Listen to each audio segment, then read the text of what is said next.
Hello student, welcome back to our channel chemistry champion या चॅनलवर आजच्या व्हिडिओ लेक्चरमध्ये आपण पाहणार आहे आयोनायझेशन एनर्जी आणि factor affecting the ionisation energy. तर व्हिडिओला सुरुवात करायच्या अगोदर जर का तुम्ही चॅनलला सबस्क्राईब केलं नसेल तर चॅनलला सबस्क्राईब करून घ्या, लाईक करायला विसरू नका. So let's start. What is ionization energy? Factor affecting the ionization energy. Ionization energy decreases down the group. Ionization energy increases across the period. Why is the ionization energy measured in the gaseous state, etc., etc.? So let's start. Firstly, we will see about the concept of ionization energy. For example, three states of magnesium atom. First state is a ground state, second is a excited state, and third one is a ionized state. In a ground state, electron have lowest energy. In excited state, electron have more energy, and in a ionized state, electron is a lost. म्हणजेच काय, जो ground state आहे त्याच्याकडचा जो electron आहे त्याच्याकडे खूप कमी energy आहे. त्याला आपण एनर्जी सप्लाय केल्याच्या नंतर एक्सायटेड स्टेटमध्ये गेल्याच्या नंतर इलेक्ट्रॉनकडे एनर्जी वाढते आणि डबल जर का आपण त्याला एनर्जी ही सप्लाय केली तर तो आयोनायझेशन स्टेटमध्ये जातो आणि आयोनायझेशन स्टेटमध्ये इलेक्ट्रॉन हा तो लॉस्ट करतो एनर्जी घेऊन. म्हणजेच काय, तर ॲटमनी एनर्जी घेतली आणि स्वतःकडील जो इलेक्ट्रॉन आहे तो लॉस केला. तर आयोनायझेशन एनर्जी म्हणजेच काय की कुठल्याही ॲटमला स्वतःकडील आउटरमोस्ट सेलमध्ये प्रेझेंट असलेला इलेक्ट्रॉन लॉस करण्यासाठी जी एनर्जी लागते त्याला आपण आयोनायझेशन एनर्जी असं म्हणतो.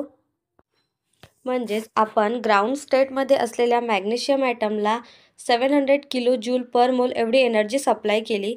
त्यानंतर ग्राउंड स्टेटमध्ये असलेला मॅग्नेशियम ॲटम हा एक्सायटेड स्टेटमध्ये गेला आणि आफ्टर दॅट आपण त्याला 738 किलो जूल पर मोल एवढी एनर्जी सप्लाय केली.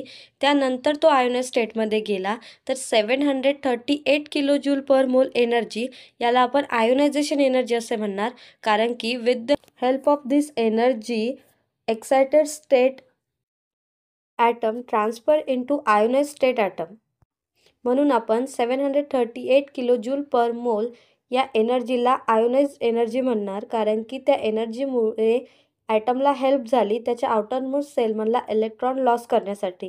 तर definition of ionization energy is the minimum amount of energy required to remove the outermost electron of an isolated gaseous state atom to form a cation. थोडक्यात कॅटायनचं formation करण्यासाठी ॲटमला जी minimum amount of energy लागती त्याचा outermost सेलमधला electron loss करायला, त्या minimum amount of एनर्जीला आपण आयोनायझेशन एनर्जी असं म्हणणार. सेकंडली आपण पाहूया फॅक्टर अफेक्टिंग आयोनायझेशन एनर्जी. कुठले असे फॅक्टर आहे जे अफेक्ट करतात आयोनायझेशन एनर्जीला? There are 3 factors are affecting the ionisation energy. First is a atomic radius, second is nuclear charge आणि third is a nature of orbital. First पाहूया atomic radius ही कशी अफेक्ट करते आयोनायझेशन एनर्जीला. Atomic radius is inversely proportional to the ionisation energy. With the help of example आपण समजून घेऊया की कसं ॲटॉमिक रेडियस ही इन्व्हर्सली प्रोपोर्शनल आहे आयोनायझेशन एनर्जीला. फॉर एक्झाम्पल, हायड्रोजनचा ॲटम आहे आणि एक पोटॅशियमचा ॲटम आहे. हायड्रोजनचा ॲटम हा स्मॉल आहे साईजमध्ये आणि पोटॅशियमचा ॲटम हा लार्ज आहे इन अ साईज. हायड्रोजनचा ॲटम हा स्मॉल असल्यामुळे त्याच्या न्यूक्लियसचा आणि आउटरमोस्ट सेलचा अंतर हे कमी आहे. पोटॅशियममध्ये न्यूक्लियसचा आणि आउटरमोस्ट सेलचा अंतर जे आहे ते जास्त आहे. हायड्रोजन ॲटममध्ये अंतर कमी असल्यामुळे इलेक्ट्रॉन लॉस करायला अवघड जातं आणि पोटॅशियममध्ये अंतर जास्त असल्यामुळे इझिली इलेक्ट्रॉन हा लॉस्ट होतो. फॉर एक्झाम्पल, आपल्याला जर का कोणाच्या जवळची वस्तू घ्यायची असेल तर अवघड जातं ना, पण जर का दूरची वस्तू घ्यायची असेल तर एवढं अवघड जात नाही, इझिली आपण ती वस्तू घेऊ शकतो. तसंच इथे size is a small, ionisation energy is a large. Size is a large, ionisation energy is a small असं आपण म्हणू शकतो. इन्व्हर्सली प्रोपोर्शनल आहे. Second, nuclear charge. For example, लिथियमचा ॲटम आहे, फ्लोरीनचा ॲटम आहे. फ्लोरीनचा ॲटम हा लिथियमच्या ॲटमपेक्षा साईजनी लहान आहे, त्यामुळे त्याच्याकडे न्यूक्लिअर चार्ज हा जास्त आहे आणि न्यूक्लिअर चार्ज हा जास्त असल्यामुळे आयोनायझेशन एनर्जीसुद्धा जास्त आहे फ्लोरीनकडे as compare to lithium atom. Third one is a nature of orbital. ऑर्बिटलचं नेचर हे कसं अफेक्ट करते आयोनायझेशन एनर्जीला. आपल्याला हे माहिती आहे की S, P, D, F या ऑर्बिटल आहे. S ऑर्बिटल ही नियरेस्ट ऑर्बिटल आहे न्यूक्लियसच्या as compare to P, as compare to D, as compare to F. S नंतर P नंतर D नंतर F. तर S ऑर्बिटलची आयोनायझेशन एनर्जी जास्त राहणार as compare to F orbital, कारण की S ऑर्बिटल ही जवळ आहे न्यूक्लियसचा, जवळ असल्यामुळे त्यामधील इलेक्ट्रॉन हा लॉस करायला अवघड जातं. F ऑर्बिटल ही न्यूक्लियसपासून दूर आहे, तर त्यामध्ये प्रेझेंट असलेला इलेक्ट्रॉन हा आपण इझिली लॉस करू शकतो. तर हे 3 मेजर फॅक्टर आहेत जे अफेक्ट करतात आयोनायझेशन एनर्जीला. First factor is atomic radius, second factor is nuclear charge आणि third factor is nature of orbital. आता आपण बघूया ionisation energy down the group.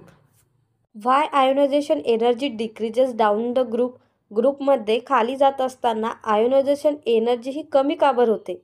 त्याचे 2 रिझन आहे. फर्स्ट रिझन की ॲटॉमिक रेडियस इन्क्रीज होते.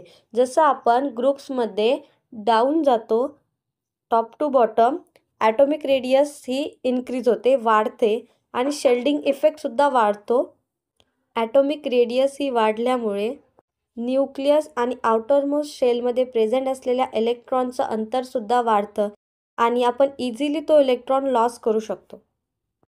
म्हणून आयोनायझेशन एनर्जी ही कमी लागते आणि म्हणूनच आपण असं म्हणतो की in a groups ionization energy is decreases, while in a period ionization energy is increases from left to right.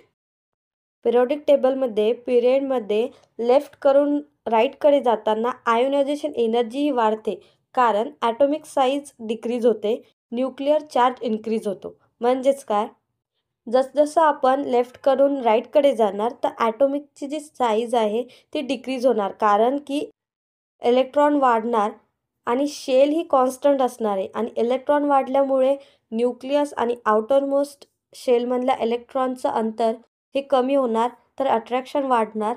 So त्यामुळे आउटरमोस्ट शेलमधला इलेक्ट्रॉन लॉस करण्यासाठी आपल्याला एनर्जी जी आहे ती जास्त खर्च करावी लागणार आहे. तसंच न्यूक्लिअर चार्ज इन्क्रीज होतो. न्यूक्लिअर चार्ज इन्क्रीज झाला तर तो आउटरमोस्ट शेलमधल्या इलेक्ट्रॉनला स्ट्रॉंगली होल्ड करून ठेवेल आणि जर का त्याने स्ट्रॉंगली होल्ड करून ठेवलं तर त्या ॲटमला जर का त्याला लॉस करायचं तर एनर्जी तर जास्त लागणारच. म्हणून ionization energy is increases from left to right in a periodic table. I hope तुम्हाला आयोनायझेशन एनर्जी म्हणजे काय हे कळालं असेल. Factor affecting the ionisation energy and variation of ionization energy in periods and group हे कळालं असेल. जर का व्हिडिओ आवडला असेल तर लाईक करा, सबस्क्राईब करायला विसरू नका. Thank you so much for watching my video on chemistry champion channel. तसेच केमिस्ट्रीचे कन्सेप्शियल लेक्चर आपल्या मराठी भाषेत ऐकण्यासाठी केमिस्ट्री चॅम्पियन या चॅनलला सबस्क्राईब करून ठेवा. Keep watching.